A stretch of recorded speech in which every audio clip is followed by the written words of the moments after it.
नमस्कार दोस्तों, story by are के में आप सभी का स्वागत है। आज की कहानी है जैसी करनी वैसी भरनी। वंदना सदन का बड़ा हॉल फूलों और रंग बिरंगे बल्बों से जगमग कर रहा था। वहां आए मेहमानों का शोर इतना था कि सदन के बाहरी हिस्सों में बनी एक छोटी सी कोठरी के बिस्तर पर दर्द से कराहती वंदना जी के कानों में भी सुनाई दे रहा था। वे बुदबुदाने लगी। सभी मजे में नाच गा रहे हैं, लेकिन पिछले 4 दिनों से मैं यहाँ बुखार और कमर दर्द की पीड़ा सह रही हूँ। कोई पूछने तक नहीं आया। मेरे बीमार होने से किसी को कोई फर्क नहीं पड़ता है। सबके सब कितने स्वार्थी हो गए। ये कहते ही वह गहरी सोच में चली गई कि कभी मैं इस घर की मालकिन हुआ करती थी। शहर के एक बड़े उद्योगपति राम प्रसाद जी की इकलौती बेटी थी वंदना। उसके जिद्दी और अहंकारी स्वभाव को देखकर उसके पिता और माता शांति देवी को हमेशा उसकी यही चिंता रहती थी कि अगर इसका यही हाल रहा तो ससुराल में इसका कैसे निबाह होगा। अक्सर हर माता पिता को अपनी औलाद की चिंता रहती ही है, खासकर जब औलाद अपने जिद्दीपने में आ जाए। बात जब एक लड़की की हो तो माता पिता की मुश्किलें और बढ़ जाती हैं। बेटी के शादी लायक होते ही राम प्रसाद जी अपनी बेटी के लिए वर तलाशने लगे। पढ़ी लिखी वंदना जी देखने में बहुत ही सुंदर थी। उनके ही एक परिचित कृष्ण प्रसाद, जो एक गारमेंट्स फैक्ट्री के मालिक थे, उन्होंने अपने बेटे दीपक के लिए वंदना का हाथ मांग लिया।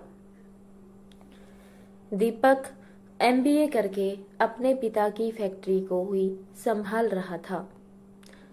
राम प्रसाद जी ने धूमधाम से बेटी का ब्याह किया। वंदना की सास बहुत ही शांत स्वभाव की थी। बड़ी ननद थी जो अपने ससुराल में सुखी थी।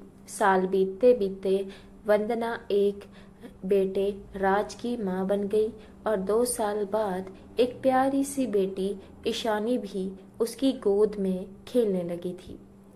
दोनों बच्चे दादी की गोद में पलने लगे।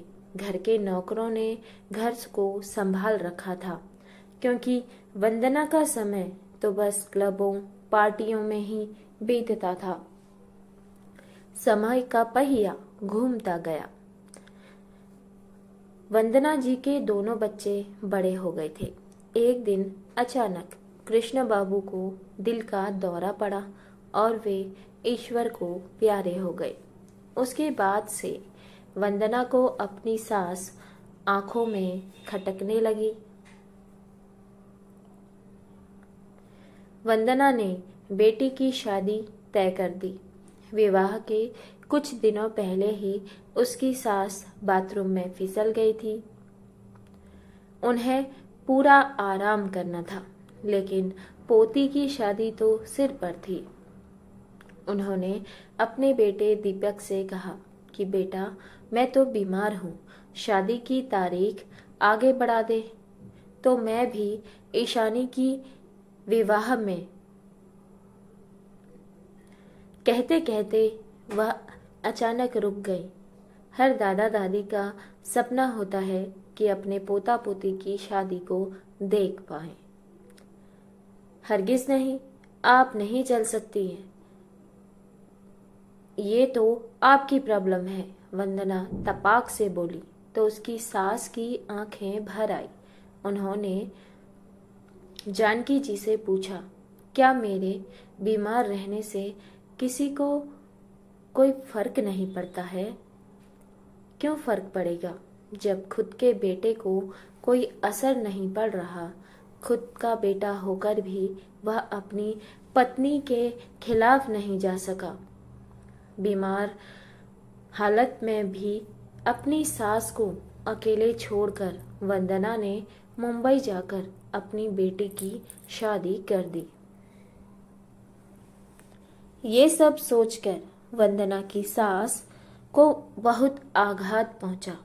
पोती की शादी ना देख पाने और मेरे बीमार होने से किसी को कोई फर्क नहीं पड़ता का दुख वंदना की सास सह नहीं सकी और एक दिन वो ऐसे सोई कि फिर कभी नहीं उठी।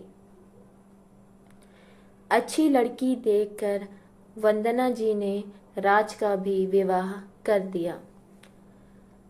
बहू पीहू उनके जैसे ही सुंदर और स्मार्ट थी। मार्केट हो या पार्टी, सास बहू एक साथ ही जाती थी। 2 साल बाद वो भी एक पोते अंश की दादी बन गई। अंश की तोतली बोली सुनकर तो वो निहाल हो जाती थी। एक दिन सास बहू को किटी पार्टी में जाना था। सुबह से ही वंदना जी के सिर में दर्द होने लगा तो उन्होंने अपनी बहू से कहा कि बहू, मेरी तबीयत ठीक नहीं है, पार्टी में जाना कैंसिल कर दो। अब इस बात पर पीहू भड़क गई। आपकी तबीयत खराब है तो मैं क्या करूं? किसने कहा था? वो अनाप शनाप बककर अकेले पर्स हिलाती हुई पार्टी में चली गई। इस बात का वंदना जी को गहरा धक्का लगा। वंदना जी का स्वास्थ्य दिनों दिन गिरने लगा। उन्हें खांसी आती तो राज भी टोक देता। क्या मम्मी, आप हर वक्त खाएं खाएं करती रहती हैं। उधर पीहू को भी सास के खांसने और कराहने के कारण अपनी सहेलियों के सामने शर्मिंदा होना पड़ता था। उनके पोते ने भी एक दिन कह ही दिया, दादी, आप तो पूरे घर में इन्फेक्शन फैलाती हैं। ये सब सुनकर उनकी आंखें बरसने लगी। बस उसी दिन से वंदना जी को अपने घर से निकालकर एक अंधेरी कोठरी में शिफ्ट कर दिया गया था। वंदना जी पिछले 4 दिनों से बुखार, बदन दर्द का दंश झेल रही थी, लेकिन किसी ने उनकी सुध नहीं ली। पोते का 18वां जन्मदिन मनाया गया और मेहमानों से हॉल भरा हुआ था। बस वो ही अकेली थी। काश वो अपनी बीमार सास की पीड़ा को समझ लेती। सास की तकलीफ से उन्हें भी फर्क पड़ता तो आज उनकी बीमारी में भी सभी उनके साथ होते। उन्हें यूं अकेले बैठकर आंसू न बहाना पड़ता। आज वंदना जी अतीत की उन यादों में चली गई जहां उन्होंने भी अपनी खुद की सास के साथ भी यही सब किया था, जिसका खामियाजा अब उनको भुगतना पड़ रहा है। जैसी करनी वैसी भरनी सोचते हुए 2 मोटे आंसू उनके झुर्रीदार गालों में आकर लुढ़क गए। वो कर भी क्या सकती थी? उनकी की हुई गलतियों की सजा ही ऊपर वाला उनको सूद समेत लौटा रहा था। अब उनको भोगने के अलावा उनके पास कोई और विकल्प जो नहीं था। इसीलिए सच ही कहा गया है, जैसी करनी वैसी भरनी। दोस्तों, ये थी आज की कहानी। इसी कहानी से संबंधित कुछ विचार लोगों ने भी अपने हिसाब से बनाए हैं। आइए उन्हें भी सुन लेते हैं। ठुकराए जो माता पिता को, वो कैसे खुश रह पाएगा। जैसी करनी वैसी भरनी करने वाले भी तो पाएगा। माता पिता ही मंदिर मस्जिद, यही तो मोक्ष का द्वार है। जिन्होंने किए तिरस्कृत, इनको डूबते मझधार हैं। ये एक कहानी है, माफ कीजिएगा, ये एक कविता है जो किसी लेखक ने बहुत अच्छी तरह से लिखी है और समझने वाली बात है कि जैसी करनी होती है वैसा ही इंसान को उसका फल मिलता है। माता पिता है, पूजा अर्चना, इनमें ही बसते संसार है। साक्षात भगवान है हर माता पिता, ये होते जीवन का मुख्य आधार है।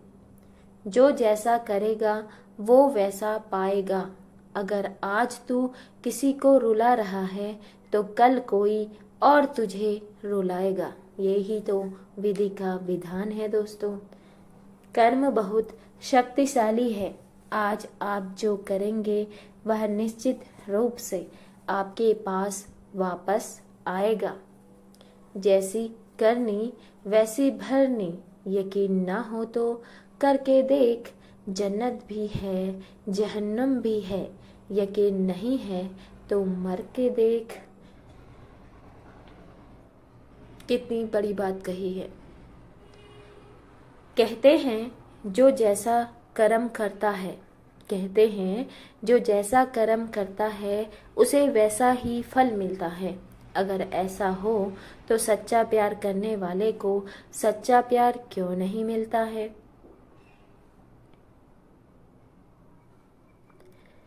कदर नहीं करती वो अपने सास की, कदर नहीं करती वो आज अपने सास की। सुना है उसके भी 2 बेटे हैं। जो बोया है वही काटेगा, जो किया था तूने वही लौट के आएगा।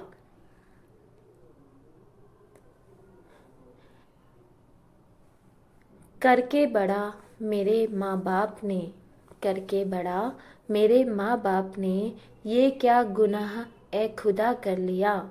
सिहर जाता था जो उंगली छूटने पे, आज उनको ही खुद से जुदा कर दिया। बड़े होने पर अक्सर औलाद भूल जाती है अपने माता पिता को, जो उन्हें बचपन में उंगली पकड़कर बड़ा होना सिखाती है।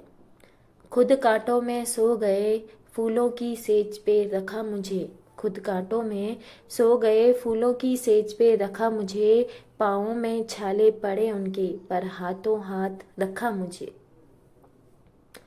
कर्जा लेकर भी कमी पैसों की न होने दी मुझको, कर्जा लेकर भी कमी पैसों की न होने दी मुझको। आज 2 वक्त की रोटी को भी मोहताज कर दिया उनको।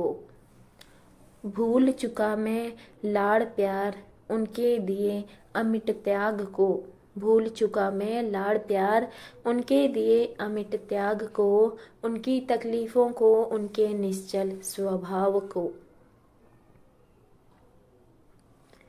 मिनटों में जो पूरी कर देते थे, मिनटों में जो पूरी कर देते थे मेरी हर एक ख्वाहिश को। देख रहा हूँ वृद्धाश्रम आज उनकी परवरिश को। यही होता है ना दोस्तों, माता पिता का भविष्य कहाँ है? वृद्धाश्रम। क्यों? क्योंकि औलाद अब इतनी मॉडर्न हो गई है कि अपने ही माता पिता उन्हें बोझ लगने लगे हैं। मैं लगा रहता हूँ, अपना भविष्य संवार रहा मैं। बीबी का है ध्यान मुझे, बच्चों को दुलार रहा मैं। नहीं समझ रहा नादान हूँ कि इतिहास फिर दोहराया जाएगा। जो कर रहा हूँ मैं उनके साथ वही मुझसे भी करवाया जाएगा।